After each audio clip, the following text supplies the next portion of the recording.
les polémiqueurs. C'est notre premier concours sur DL Polémique et je suis heureuse de vous le proposer en direct depuis ma cabine sur le Disney Magic de la Disney Cruise Line amarrée à Castaway Cay. Donc ça, si c'est pas du concours, excusez-moi. Donc ce que j'ai à vous proposer aujourd'hui, ce sont les programmes quotidiens, les navigators ça s'appelle, qu'on reçoit chaque jour dans nos chambres et qui expliquent le programme du lendemain heure par heure avec toutes les animations, tous les personnages présents, etc. Donc c'est hyper exclusif puisque ça ne se trouve que sur les bateaux Disney. J'en ai 4 à vous proposer, un pour la soirée pirate, un pour la soirée réponse, un autre pour la soirée pirate parce que j'en ai pris plus, et ça c'est pour le spectacle Dreams de ce soir, voilà. Donc il y en a 4. Pour participer, c'est très simple, il vous suffit d'envoyer un petit mail à dlpolémique@gmail.com en nous écrivant juste un petit mot en disant que vous voulez participer au concours. Vous nous envoyez votre adresse. Seules les personnes majeures peuvent participer, malheureusement, je suis désolée, mais si vous êtes mineur, il vous faut une autorisation parentale, bref ça complique tout, on peut pas vérifier machin, et comme on n'est pas sûr que vous puissiez nous donner votre adresse, on va pas se compliquer la vie, je suis désolée, donc ce sera seulement les personnes majeures. Et voilà, on vous enverra ça par la poste le plus rapidement possible. Il faut que je vous dresse un bilan maintenant, c'est maintenant que j'avais. Alors cette croisière, de façon très objective, je suis obligée de vous dire qu'elle a des défauts. Elle est complètement perfectible. Il y a beaucoup de choses qui vont pas malheureusement, et c'est des choses que j'avais déjà remarquées la première fois que je suis montée à bord de ce bateau en 2013. Il y a eu quelques progrès, mais c'est pas encore tout à fait ça. En fait, concrètement, il y a de très très grosses inégalités qui sont franchement problématiques entre la qualité des spectacles qui nous sont proposés, qui sont hallucinants tellement ils sont grandioses, avec des effets que vous pouvez même pas imaginer parce qu'on n'a jamais vu ça à Disneyland Paris, des effets de décors, de feux d'artifice, de vraie magie. Sincèrement, c'est de la magie, d'étoiles dans les yeux que ça vous procure, etc. pendant ces spectacles. Et d'un autre côté, il y a les petites animations qui sont proposées comme des spectacles en dehors de la salle de spectacle, je veux dire, et qui sont complètement presque ratés en fait. Je pense à la soirée pirate qui est très très très décevante. Je pense au spectacle, au petit show de bienvenue. Je pense au petit show d'au revoir. Là, en fait, ils ont fait venir les personnages et on a pu prendre des photos avec eux à la chaîne très très vite pendant 20 minutes. Ok, sauf que qui est ça, c'est très bien, mais on peut pas dire que c'est le show de revoir, ça, c'est pas possible. Il fallait de la musique, il fallait de l'émotion, il fallait qu'il se passe quelque chose. Ça peut pas juste être tu prends ta photo à la chaîne en mode usine, voilà. Donc c'est un bilan un peu en demi-teinte, voilà. En ce qui concerne les rénovations qu'il y a eu, elles sont bien, mais elles étaient absolument nécessaires. Le restaurant réponse est extraordinaire. C'est un très gros point positif, heureusement qu'ils ont fait ça, parce que si vous saviez comme était le restaurant que Réponse a remplacé avant, c'était vraiment... ça avait commencé à mal vieillir, voilà, donc il était temps. À côté de ça, le restaurant Lumière manque de thématisation, il y a énormément d'espaces qui manquent de thématisation. Des lounges, des bars, où on retrouve finalement rien de Disney, ça manque cruellement de Disney. Et un bateau qui s'appelle le Disney Magic qui manque de magie, c'est qu'il y a quelque chose qui va pas. Bon, ça c'est pour l'aspect plutôt négatif. Après, pour les aspects positifs, c'est la très très très très grande qualité du service. Mais ça a toujours été le cas, c'est ce qui fait la qualité Disney. C'est un membre de l'équipage aux petits soins, absolument adorable.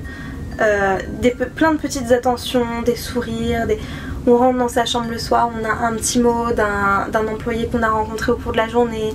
Donc voilà les polémiqueurs, si je dois retenir quelques temps forts de cette croisière, et eh bien ce serait le spectacle Réponse, le restaurant Réponse, ça fait beaucoup de réponses, je suis désolée, mais c'est vraiment ce qui est le mieux en fait. Et puis cette journée à Castaway Cay, et puis même Blue Lagoon, je veux dire, j'avais jamais vu une eau aussi belle. Voilà, on a rencontré dans la boutique du bateau 2 employées françaises. qui ont été super sympas. Ludivine et Audrey, elles s'appellent. Vraiment adorable, c'était très, très sympa de discuter avec elles. Au guest service, c'est-à-dire à la réception, il y avait aussi une Française qui s'appelle Christelle qui nous a envoyé dans notre chambre à Aurore et moi au moins 3 mots sur 4 jours.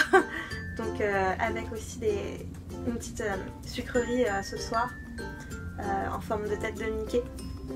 Donc c'est des petites attentions très touchantes. Voilà. Après dans les points négatifs, c'est le manque de thématisation de beaucoup d'espace, le manque de personnages, parce que c'est vrai que c'est un peu toujours les mêmes, à savoir la bande de Mickey et 2-3 princesses, mais voilà, ça manque cruellement de personnages, ça manque de cohésion au niveau des horaires. Souvent on s'est retrouvé à ne pas pouvoir faire ce qu'on avait envie de faire parce que ça tombait en même temps qu'autre chose, donc c'était pas du tout logique.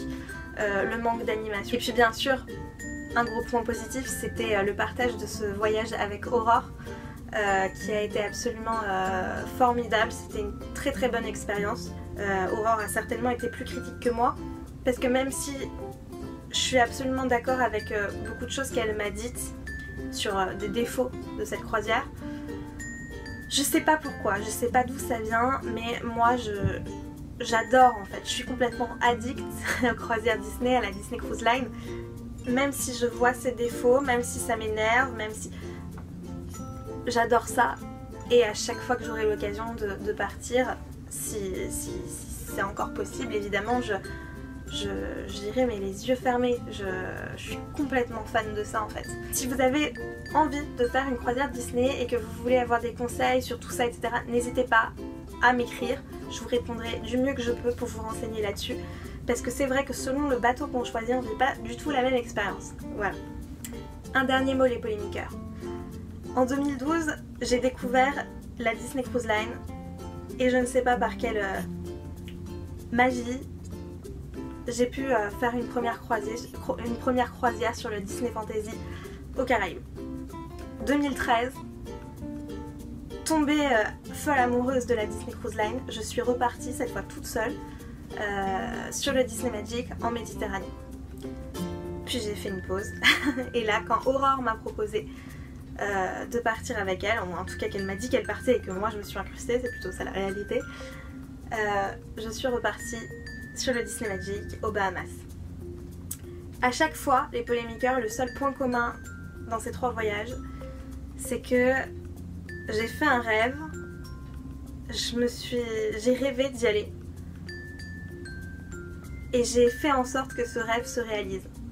Et c'est peut-être gnangnan, c'est peut-être voilà, mais c'est pas des paroles en l'air. Walt Disney avait excessivement raison sur ce point-là. Il faut rêver et faire en sorte que ces rêves se réalisent. Mais ils peuvent pas se réaliser tout seuls. Il faut travailler pour pouvoir les toucher du bout du doigt.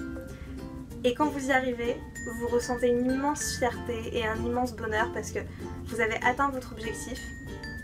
Et vous pouvez vous en créer d'autres.